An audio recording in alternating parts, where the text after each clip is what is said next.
O avivamento tomou aquele lugar a ponto de muitas pessoas se converterem a Cristo. Toda vez que Deus te deixar sozinho, toda vez que Deus te isolar em algum lugar, Ele está te dando a oportunidade de conhecer o ser mais lindo que um homem pode conhecer. Ele está te deixando ao lado da companhia do Consolador, a pessoa do Espírito Santo. Há muitos segredos que só podem ser revelados no Espírito. E quando estiver ao seu lado, não fale muito. Não peça nada, somente desfrute de tudo o que Ele te dará, somente se derrame aos seus pés para que Cristo possa fazer parte de sua vida. O Espírito Santo ama a Cristo e Ele quer te mostrar o caminho de Cristo, uma vida de abnegações, restrições. Ele te colocará em outro nível. E eu rogarei ao Pai, e Ele vos dará outro Consolador, para que fique convosco para sempre. O Espírito da verdade, que o mundo não pode receber, porque não o vê, nem o conhece, mas vós o conheceis, porque habita convosco e estará em vós.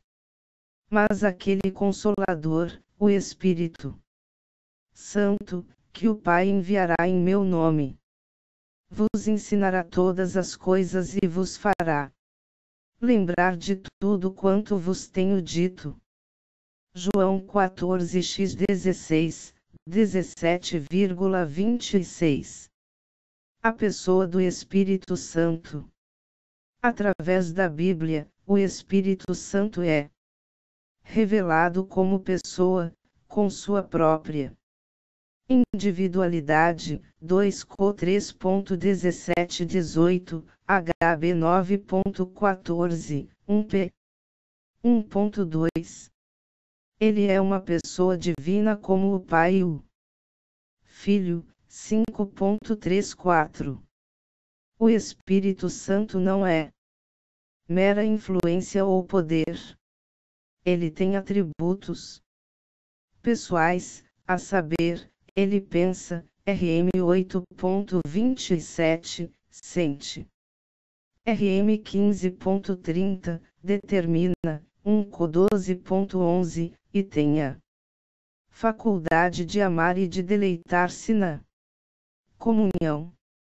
Foi enviado pelo Pai para levar os crentes à íntima presença e comunhão com Jesus. JO 14.16, 18, 26. À luz destas verdades, devemos tratá-lo como pessoa, que é, e considerá-lo Deus vivo e infinito em nosso coração, digno da nossa adoração. Amor e dedicação, ver MC 1.11.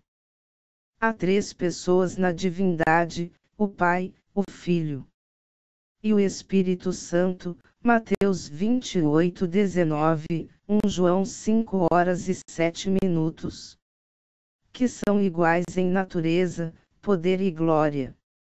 O Filho, João 10:30, Romanos 9:05, Filipenses 2:06, 1 João 5:20, e o Espírito Santo, Atos 5:3. 4. 1 Coríntios 3:16, 17, 2 Coríntios 3:17, 18. São tão verdadeira e propriamente Deus como o Pai. Estas três pessoas divinas são distinguidas uma da outra por propriedades relativas e peculiares, o caráter distintivo e propriedade relativa da primeira pessoa é gerar. Deus Pai gerou o Filho de sua mesma natureza, o qual É a imagem expressa de sua pessoa. Salmos 2 horas e 7 minutos, Hebreus 1 hora e 3 minutos, e, portanto, é com grande propriedade chamada de o Pai. O caráter distintivo e propriedade relativa da segunda pessoa é que ele é gerado, e é chamado de o unigênito do Pai, e, adequadamente, seu próprio Filho. João 1 hora e 14 minutos, Romanos 8 horas e 3 minutos, 32. Não um filho por criação, como os anjos e os homens o são, nem por adoção, como os santos o são, nem por ofício, como os magistrados civis, mas por natureza, por meio da geração eterna do Pai. Salmos 2 horas e 7 minutos, a partir de sua natureza divina, e, portanto, ele é verdadeiramente chamado o Filho. O caráter distintivo e propriedade relativa da terceira pessoa se dá por ser soprada pelo Pai e pelo Filho, e proceder de ambos. Jó 33:4, Salmos 33:6, João 15 horas e 26 minutos, 20 horas e 26 minutos, 22, Gálatas 4 horas e 6 minutos, e é muito adequadamente chamada de o Espírito. Estas três pessoas divinas distintas, nós professamos reverenciar, servir e adorar como o único Deus verdadeiro. 1 João 5 horas e 7 minutos. Mateus 4 horas e 10 minutos. A doutrina da Trindade é o fundamento de toda a nossa comunhão com Deus, e confortável dependência dele. 2 Coríntios 13 horas e 14 minutos. O Espírito Santo confirmou a palavra. A palavra falada pelos apóstolos foi confirmada por sinais, maravilhas, milagres e dons espirituais. Imediatamente antes de Jesus subir ao céu, ele deixou a grande comissão aos apóstolos. Marcos 16:15. 16. O Evangelho tinha de ser pregado para que o homem pudesse crer, ser batizado e ser salvo.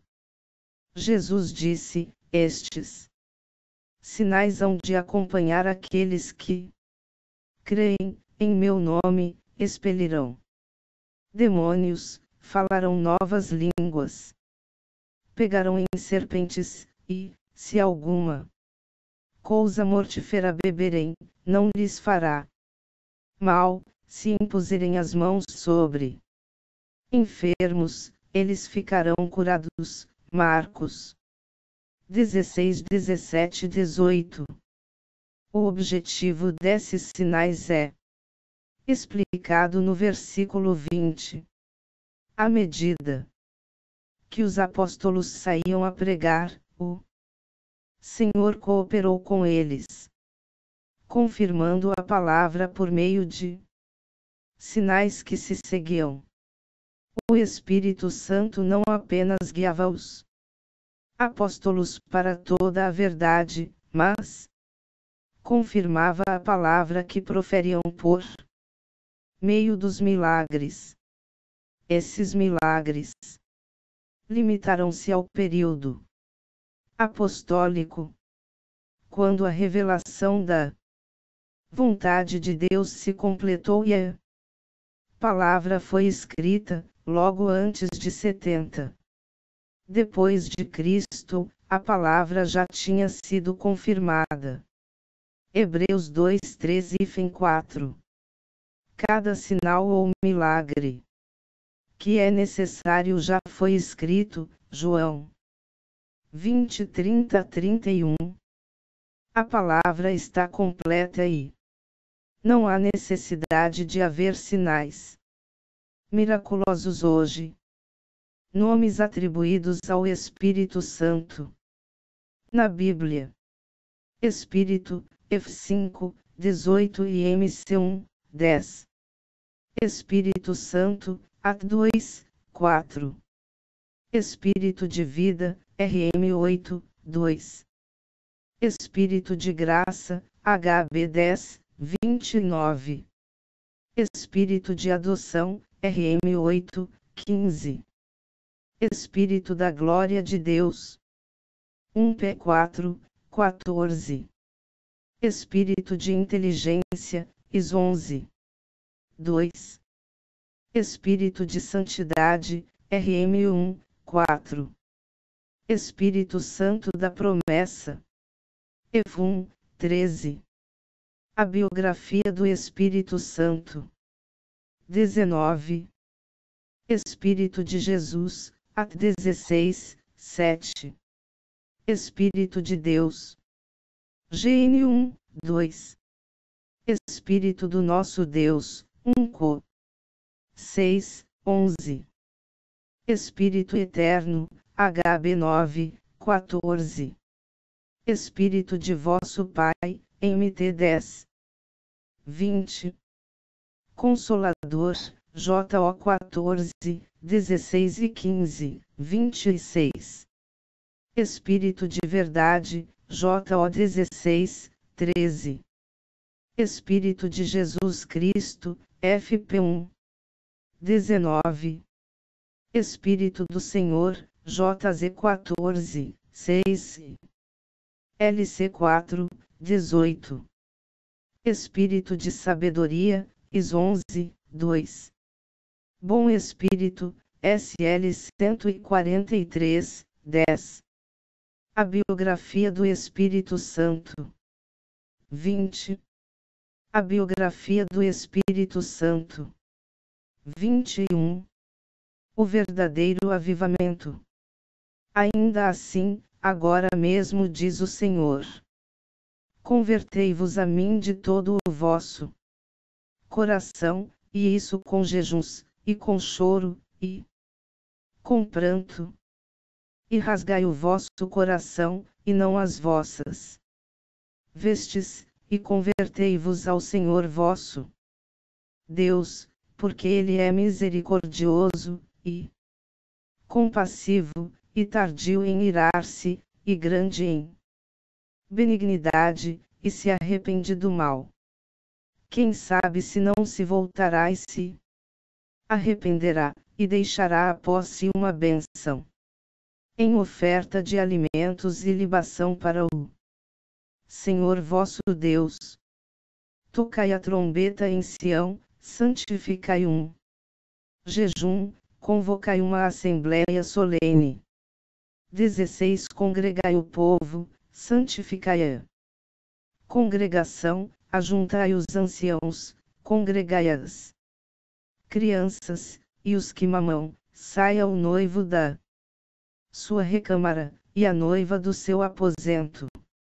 Chorem os sacerdotes, ministros do Senhor, entre o alpendre e o altar, e digam: poupa a teu povo, ó Senhor, e não entregues a tua herança ao opróbrio, para que os gentios o dominem, porque diriam entre os povos: onde está o seu Deus? Então o Senhor se mostrou zeloso da sua terra, e compadeceu-se do seu povo.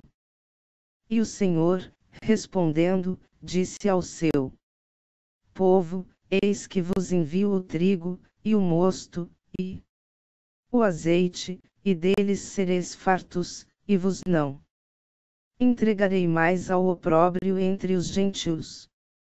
Mas removerei para longe de vós o exército do norte, e lançá-lo-ei em uma terra seca e deserta, à sua frente para o mar oriental, e a sua retaguarda para o mar ocidental, e subirá o seu mau cheiro, e subirá a sua podridão, porque fez grandes coisas. Não temas, ó terra, regozija-te e alegra-te. Porque o Senhor fez grandes coisas. Não temais, animais do campo, porque os pastos do deserto reverdecerão, porque o arvoredo dará o seu fruto, a vide e a figueira darão a sua força.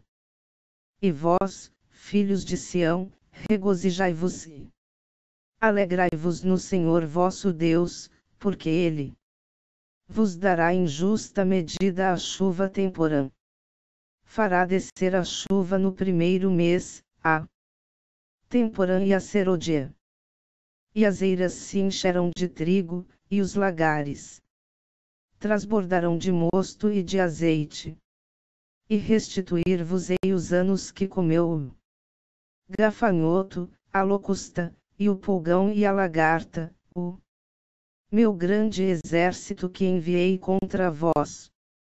E comereis abundantemente e vos fartareis, e louvareis o nome do Senhor vosso Deus, que procedeu para convosco maravilhosamente, e o meu povo nunca mais será envergonhado. E vós sabereis que eu estou no meio de Israel, e que eu sou o Senhor vosso Deus, e que não há outro, e o meu povo nunca mais será envergonhado. E há de ser que, depois derramarei o meu Espírito sobre toda a carne, e vossos filhos e vossas filhas profetizarão, os vossos velhos terão sonhos, os vossos jovens terão visões. E também sobre os servos e sobre as servas naqueles dias derramarei o meu Espírito. Joel 2:12-23. A carreira ministerial. Combati o bom combate, acabei a carreira. Guardei a fé. Desde agora, a coroa da justiça me está guardada, a qual o Senhor, justo juiz, me dará naquele dia, e não somente a mim, mas também a todos os que amarem a sua vinda. 2 Timóteo 4:7,8. Meus amados em Cristo, Deus tem chamado homens e mulheres para batalharem a carreira ministerial, tem chamado obreiros para viverem uma vida de excelência, jornada onde nossa batalha começa no quarto, uma vida voltada à oração à busca de uma intimidade mais profunda com o Senhor Jesus Cristo. Um culto abençoado onde a presença de Deus emana e onde a glória é presente. Começa mesmo antes de abrirmos as portas de nossos templos, esta batalha começa em nossa intimidade com Deus, com homens e mulheres capacitadas, vivendo uma vida na oração, onde as lágrimas rolam e onde Deus confirma o que Ele quer em nossos cultos. Obreiros forjados na oração. Quando digo obreiros, me refiro em todos aqueles que a palavra diz. Aquele que desceu é também o mesmo que subiu acima de todos os céus, para cumprir todas as coisas. E ele mesmo deu uns para apóstolos, e outros para profetas, e outros para evangelistas, e outros para pastores e doutores, querendo o aperfeiçoamento dos santos, para a obra do ministério, para a edificação do corpo de Cristo, até que todos cheguemos à unidade da fé, e ao conhecimento do Filho de Deus, ao homem perfeito, à medida da estatura completa de Cristo. Efésios 4:10,13. Nossa história. Um ministério começa na oração, na busca por Deus, na chama que arde na alma. Em 2006 nasce o Ministério Unção e Legado e Sociedade Missionária, onde Deus abre as portas para que o conhecimento das Escrituras possa ser levado para os povos, a teologia reformada declarando que é soberania de Deus na eleição de um povo. Para ele, Deus tem levantado muitas pessoas para fazer a sua obra e agradecemos a Deus por ter nos chamado para esta grande obra e sabemos que não estamos sozinhos. Em todo mundo há homens e mulheres que têm sido comissionados para declarar ao mundo esta palavra reformada. Um chamado não começa em nós, ele começa em Deus, na eternidade, ele escolheu cada membro de sua família, cada obreiro e cada servo nasce em Deus antes de tudo, e se materializa em seus decretos na terra. Há um povo se levantando, jovens, procurando com toda sede a palavra revelada de Deus. Este processo começou no próprio Deus, e fazemos parte deste projeto que não tem placa denominacional. Ele não começou